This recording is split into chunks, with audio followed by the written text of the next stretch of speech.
कहने का तात्पर्य श्रीमद् भागवत महापुराण जो है ये मोक्षदायिनी कथा है।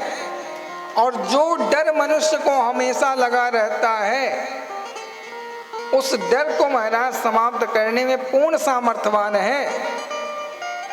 कौन सा डर हमेशा लगा रहता है इंसान को? केवल और केवल मृत्यु का। यानी हर प्राणी जानता है कि ये मृत्यु जो है वो निश्चित है, अकाट्य है, इसको कोई काट नहीं सकता। लेकिन फिर भी इंसान मरना नहीं चाहता है। कितना भी बुजुर्ग हो जाए, बहुत कष्ट हो जाए, लोगों के सामने दिखाने के लिए कह देगा कि हे भगवान अब मुझे ले चलो तो ज्यादा अच्छा है। लेकिन वास्तविक में उसके अंदर की आत्मा से पूछिए कि भी जाना चाहता है तो कह देगा नहीं भैया थोड़ा सा और देख लें, पोता आगे बढ़ जाए, उसका विवाह हो जाए। मतलब कुछ न कुछ बहाने करके वो आगे बढ़ना ही चाहता है। मतलब मृत्यु सत्य है, जानता है और सबको भाषण भी देता है, उपदेश भी देता है कि देखो भैया एक न एक दिन तो मरना है। बड़ा सुंदर उपदेश देता है, लेकिन महाराज स्वयं पे जब बात आती है तो मृत्यु से डर जाता है प्राणी। तो कहने का तात्पर्य जो मृत्यु का डर है, इस डर को अगर सही से श्रीमद् भागवत महापुराण का अध्ययन कर लिया जाए, समझ लिया जाए, तो इस डर से भी महाराज हम लोग मुक्त हो सकते हैं। ऐसी श्रीमद् भागवत महापुराण की कथा है। तो कहने का तात्पर्य ऐसे डर को भी समाप्त करने में, कहने का तात्पर्य आपको बता दूं तो श्री रामचरितमानस यानी राम जी का चरित्र हमें जीना सिखाता है और श्रीमद् भागवत महापुराण को श्रवण करने के बाद ये हमें मरना सिखाता है। यानी जीने की कला श्रीमद् भागवत महापुराण नहीं सिखाती, मरने की कला। और दोनों अपने आप में महाराज बड़े ही बलिष्ठ हैं। यानी जीना कैसे है ये भी अत्यधिक आवश्यक है और मरना कैसे है ये भी अत्यधिक आवश्यक है। और जो आया है सो जाएगा, भाई राजा रंग फकीर, और कोई सिंहासन चढ़ चला कोई बना जात जंजीर।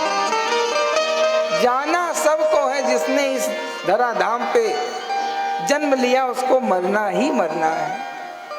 तो कहने का तात्पर्य मृत्यु का जो डर है उससे मुक्त होना है तो श्रीमद् भागवत महापुराण को सुनना पड़ेगा और सुनने के बाद चिंतन मनन और अनुसरण भी करना ही पड़ेगा। बोलो भक्तवत्सल भगवान की।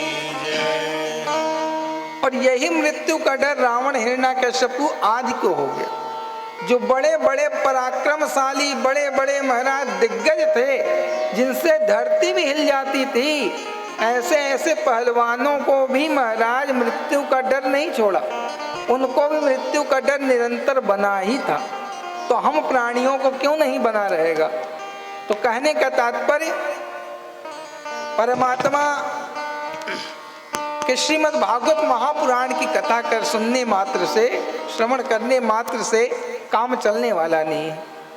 तो जो चीज बताई जाए पूरी बात तो हमारी सबको नहीं अच्छी लगेगी, क्योंकि हर किसी की बुद्धि थोड़ी अलग अलग है। जब समान विचार वाला मिलता है सामने, उसी से हमारा प्रेम बनता है, मित्रता बनती है, संबंध बनते हैं। यानी जो विचार हैं उनकी समानता की अधिकता जब होती है तभी हमारे आपके अंदर प्रेम भावना उत्पन्न हो जाती है। तो जो भी हमारी बात समझ में आए उसको आप गांठ मार करके रख लेना और अपने जीवन को सार्थक कर लेना। बोलो बांके बिहारी लाल की। अब महाराज समझ तो लिया श्रीमद् भागवत महापुराण को, थोड़ा थोड़ा समझ में आ रही है श्रीमद् भागवत महापुराण। देखो कथा को पूरा कर देना कोई बहुत बड़ी बात नहीं है। कथा 10 मिनट में, 5 मिनट में भी पूरी हो जाएगी। लेकिन कथा महाराज पूरा करना विषय नहीं है। कथा को लोगों के अंदर, कथा को सुना करके लोगों की व्यथा दूर करने का कार्य ही श्रीमद् भागवत महापुराण का। तो इसलिए कथा हरि अनंत, हरि कथा अनंता, कहीं सुनहि बहुविधि सब संता। परमात्मा की कथा को पूर्ण करने का सामर्थ्य किसी प्राणी में नहीं है। लेकिन अपनी बुद्धि के अनुसार वक्ता वर्णन उनका करता है। तो आगे महाराज प्रश्न ये उठता है कि ठीक है महाराज, मृत्यु का डर तो दूर हो जाए, लेकिन इस कथा को सुनने का कुछ लाभ भी बता दीजिए। आपने मृत्यु के डर से तो मुक्त करने का उपाय बता दिया, लेकिन कुछ और यदि लाभ हो इस कथा को सुनने से तो वो भी बता दीजिए। तो क्या कहते हैं महाराज, श्लोकार्थम श्लोक पादम वानित्यम भागवतोद्भवम्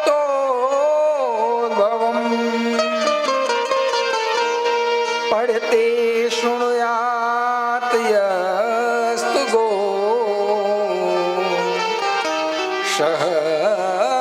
सहस्रफलम्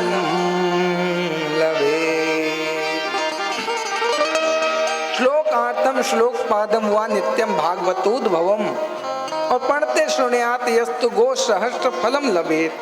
कहने का तात्पर्य इस कथा को श्रवण करने मात्र से हमें हजारों गौ दान करने का फल ऐसे ही सहज मिल जाता है।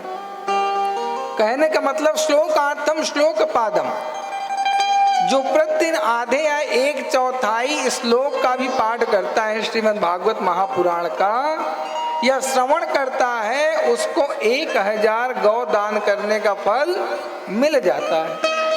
तो कहने का तात्पर्य एक गाय जीवन भर में हम दान सही से नहीं कर पाते।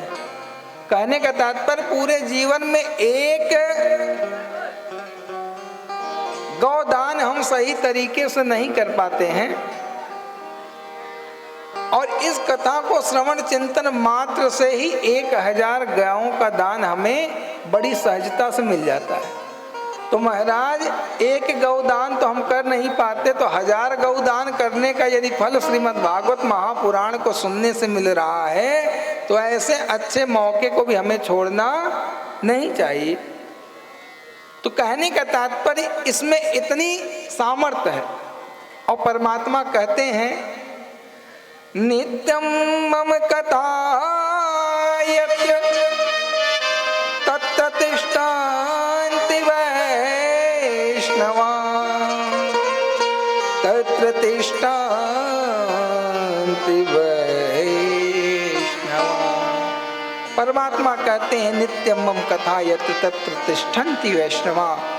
जहाँ जहाँ प्रभु की कथा होती है, प्रभु वहाँ स्वयं विराजमान रहते हैं किसी न किसी रूप में। यानी गौदान करने का फल भी मिल रहा है, और परम पिता परमेश्वर भी हमारे आपके अगल बगल कहीं न कहीं कथा पांडाल में विराजमान होते हैं इस कथा में, जहाँ भी कथा होती है।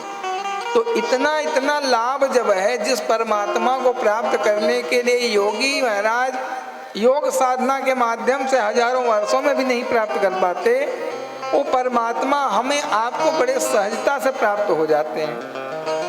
इस कथा की इतनी विशेषताएं बताई गई। तो इस प्रकार से महाराज कथा का आनंद ले लें। तो आइए, कथा बहुत हो गई, थोड़ा सा परमात्मा की कथा में हल्का फुल्का मन को रोमांचित करें, क्योंकि ये तो महाराज कड़वी दवा है, 3 दिन तक बड़ी कड़क है।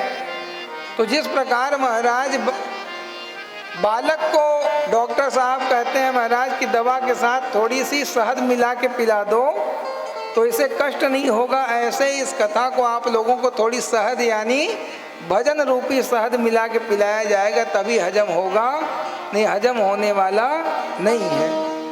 बोलो भक्तवत्सल भगवान की जय, राधा रानी सरकार की।